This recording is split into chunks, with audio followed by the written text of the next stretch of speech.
오늘은 타로카드 실전 해석으로 진행해 볼 거고요. 가장 쉬운 기초 단계부터 점차 단계를 높여가면서 해석을 연습해 보도록 하겠습니다. 내담자는 30대 중반의 남성분이고요. 프리랜서로 일을 하고 있는데 새로운 거래처로부터 사업 제안을 받았다고 합니다. 이 일이 잘 진행될 수 있을까요? 이렇게 질문한 상황입니다. 가장 쉽게 3카드 배열법을 이용해서 진행을 해보도록 하겠습니다. 카드를 섞어주고요. 카드를 섞으실 때는 많이 섞으실 필요까지는 없습니다. 3번에서 4번 정도면 충분할 것 같아요. 물론 몇 번을 섞는지는 개인의 자유니까 거기에 너무나 얽매여서 진행하실 필요까지는 없겠습니다. 자, 카드 3장 뽑았고요. 첫 번째 카드는 소드 6번의 카드 나왔고요. 두 번째 카드는 펜타클 여왕의 카드, 마지막 카드는 펜타클 10번의 카드가 나왔습니다. 전체적으로 쭉 보니까 상황과 인물 그리고 상황 카드로 나와 있습니다. 제가 클래스 위 강의에서도 말씀드린 바 있는데 마이너 카드는 두 종류가 있죠. 상황 카드와 인물 카드가 있습니다. 3장의 카드를 보니까 상황과 인물 그리고 마지막에 상황 카드로 이어지는 흐름입니다. 즉 어떠한 상황이었는데 어떠한 인물의 모습, 이런 특징적인 모습이 또는 나타나면서 보여지면서 마지막에 이런 상황으로 이어진다라는 흐름이겠네요. 그리고 사업적인 테마라는 걸 감안해 봤을 때 이 펜타클로 대변되는 것들이 또 금전적인 이익적인 그런 부분도 될 수 있겠죠.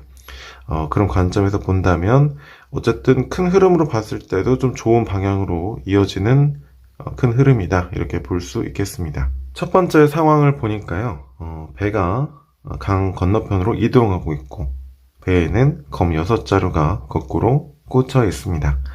검이 거꾸로 꽂혀 있다라는 거는 내가 잡고 휘두르는 모습이 아니죠. 즉 내가 주도적으로 나의 의지를 통해서 뭔가를 해결한다거나 또는 사용할 수 있는 무엇이 없다라는 뜻이 됩니다. 이 검이라는 거는 이제 갈등, 고민 또는 나의 생각들로 대변될 수 있는데요. 배가 A 지점에서 B 지점으로 이동을 해요. 단순히 물리적인 관점에서 보면 그냥 이동한다, 여기서 끝날 수 있겠지만 이동한다는 건 무슨 뜻이에요? 지금 A 지점에서 내가 주도적으로 해결할 수 없는데 그게 B 지점으로 점차 나아간다라는 뜻이 되죠. 즉 내가 주도적으로 할 수 있는 건 없으나 나의 갈등, 고민 이런 것들이 점점 나아진다. 점점 좋은 방향으로, 지금보다는 또 다른 방향으로 이동한다, 이렇게 볼 수 있겠죠. 그런 상황이라는 거예요. 이것을 이제 고민 상황에 투영해 보면 어떤 거래처로부터 사업 제안을 받았는데 그게 많은 고민들이 있다라는 거죠. 그런데 내가 직접적으로 뭔가 해결할 수 있는 포인트는 아니에요. 하지만 점점 이 고민들이 다른 방향으로 하나씩 진행이 되고 나아진다, 이 정도 볼 수 있겠습니다. 두 번째는 이제 인물 카드인데요. 여왕이 나왔어요. 사실 인물 카드는 이 인물의 특징을 먼저 깊게 알아야 되는데요. 너무 영상의 주제와 어긋날 수 있기 때문에 간단하게만 보면 여왕, 힘과 지배력 또는 자신의 힘을 행사할 수 있는 인물이에요. 여기서 이제 여왕과 왕의 차이가 나눠지기도 하는데 여왕은 조금 더 수동적이고 조금 더 소유하는 개념에 가깝죠. 그런데 펜타클의 여왕입니다. 펜타클은 물질적인 거 또는 현실적인 어떤 포인트가 있죠. 물론 이제 사업적인 테마라고 봤을 때 이게 금전일 수도 있겠지만 단순히 펜타클이 고민 상황에서 금전만을 의미하지는 않습니다. 물질적인 영역을 모두 다 포괄하는 원소가 펜타클이 되죠. 그런 관점에서 봤을 때 내가 제안을 받은 상황이잖아요. 내가 어떠한 능력, 재능, 콘텐츠, 역량 또는 결과로 녹여낼 수 있는 무엇을 가지고 있다. 그것을 가지고 내가 상황에 맞게끔 영향력을 행사할 수 있다, 진행할 수 있다, 이렇게 볼 수 있는 거죠. 마지막 카드 보니까 상황인데 펜타클 10번의 카드예요. 완벽한 물질의 상황이죠. 완벽하다기보다는 완전하다라는 뜻에 조금 더 가까울 것 같은데, 어쨌든 지금 사업적인 테마라는 걸 감안해서 봤을 때는 이게 금전적인 영역이든 현실적인 포인트든 어쨌든 결과론적으로 봤을 때 내가 가진 컨텐츠를 통해서, 내가 가진 역량을 통해서 충분히 현실적인 완전한 상황의 결과를 만들어낼 수 있다. 이렇게 볼 수 있는 흐름이 되겠습니다. 지금까지 해석한 것을 다 통합해서 얘기해보면, 고민은 좀 있는 건 사실이나 그 중에서 뭐 그렇다고 내가 주도적으로 해결할 수 있는 고민들은 아니에요. 근데 점점 시간이 지나면 지날수록 점점 이게 나아지는 방향으로 진행이 됩니다. 내가 가지고 있는 컨텐츠나 내가 가지고 있는 현실적인 어떤 역량 부분들을 통해서 이러한 상황으로 만들 수 있는 흐름으로 진행이 된다.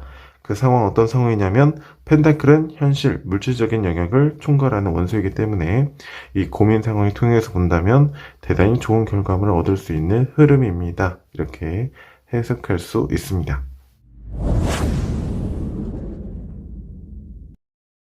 앞서 간단하게 리딩을 흐름을 잡아봤는데, 이 단계에서는 조금 더 한 단계만 더 깊게 들어가 보도록 하겠습니다.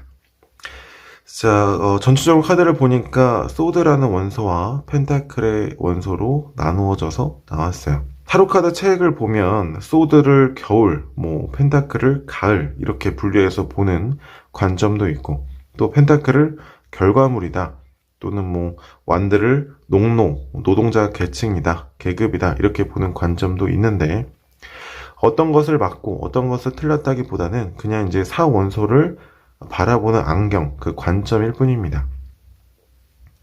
그런 관점에서 봤을 때 펜타클은 주로 결과물 또는 물질적으로 눈에 드러나는 어떤 형태에 해당되는 원소가 되고, 소드는 눈에 보이진 않지만 어떤 우리의 생각, 이성, 갈등 이런 것들을 의미하는 원소가 되죠. 자, 근데 이제 펜타클이 주로 나왔어요. 근데 펜타클이라는 거는 이제 결과물이라는 관점에서 볼 때 앞서 인과관계 흐름에서 내가 투영하는 그 인풋에 대한 개념인 완드라는 원소가 없습니다. 그렇다는 건 무슨 뜻일까요? 내가 갈등은 있으나 고민은 있으나 바로 결과물로 나타나죠.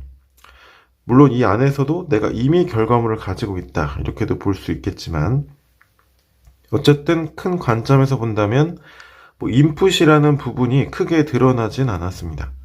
그 얘기는 무슨 뜻일까요? 내가 노력에 비해서 큰 결과물을 얻어낼 수 있는 거리라는 뜻이 되겠죠.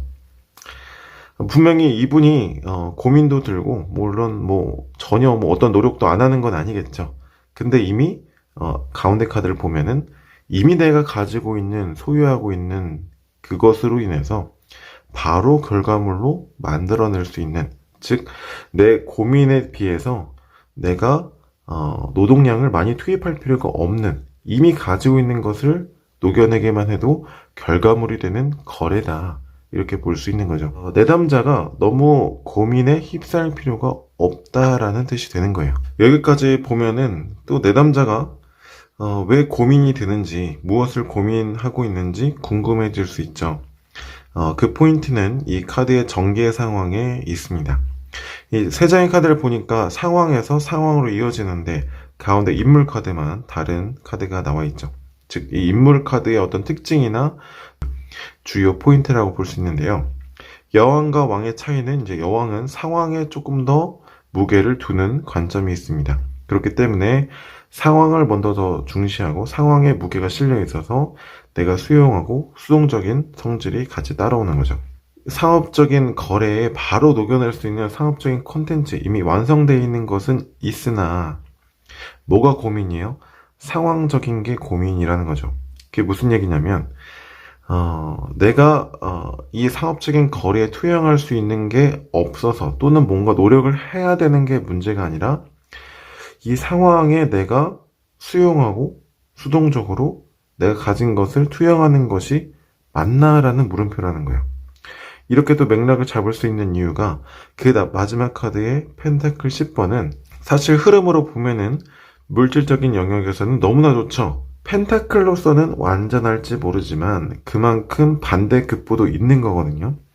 그 안에서 사람의 심리적인 부분들 또는 다른 영역은 충분히 소외될 수 있다라는 겁니다. 이 두 장의 카드를 맥락으로 공통점을 묶어보면 내가 바로 녹여낼 수 있는 상업적인 영역이나 콘텐츠는 분명히 있어서 인풋 대비 아웃풋은 큰 상황이나 내가 과연 이 상황적으로 이 콘텐츠를 이렇게 풀어가는 것이 맞나라는 고민이 든다라는 거죠. 여기까지 리딩의 포인트를 잡았다면 내담자에게 한번 물어볼 수도 있겠죠. 그 거래를 받은 그 제안의 영역이 원래 추구하고 있었던 사업적인 영역 또는 그 결이 안 맞는 거 아니냐. 그래서 이게 하는 게 맞는 것인가라는 고민이 드는 상황 아니냐. 이렇게도 물어볼 수 있겠죠. 지금까지 간단하게 해석의 흐름과 이 내담자가 왜 고민하는지까지도 포인트를 짚어봤습니다. 물론 여기서 해석의 느낌을 조금 더 달리 흐름을 잡아볼 수도 있는데요. 앞서 해석은 내가 고민들이 있는데 점점 그 고민들이 나아진다 정도로 봤잖아요. 내가 이 상업적인 거래 제안을 통해서 그동안 스스로 혼자 해결할 수 없었던 고민 포인트들이 점차 좋은 곳으로 진행될 수 있는 기회를 맞았다라고 보는 거죠. 그렇게 해석의 결을 잡으면 두 번째 카드는 어떻게 될까요? 바로 내가 어떤 결과물을 얻게 된다라고 볼 수 있는 거죠. 그러면 이제 마지막 카드에서의 부정적인 의미가 조금 더 강해집니다. 점점 더 수익성이라든지 현실적인 포인트들은 점점 더 성장하고 점점 커지겠지만 그 안에서 내가 주도적인 역할을 할 수 없음에 대한 소외감 또는 허무함이 들 수 있다. 이렇게 볼 수 있는 거죠. 앞서 해석한 내용이 틀리고 지금 해석한 내용이 맞고 이런 관점이 아니라 결국에는 하나의 현상을 이런 관점으로 해석하고 또 저런 관점으로 해석하는 것이기 때문에 여러분이 어떤 상황을 마주하고 해석을 할 때 저건 맞고 난 틀리고 이렇게 바라보지 마시고 충분히 내가 가지고 있는 그 타로를 보는 관점으로 해석을 일맥상통하게 했다면 그것이 맞는 정답입니다. 그래서 항상 타로 카드 해석을 하실 때 자신감을 가지고 나의 관점을 녹여서 끝까지 이어나가는 훈련을 해보세요. 지금까지 타로 알려주는 연자였습니다. 고맙습니다.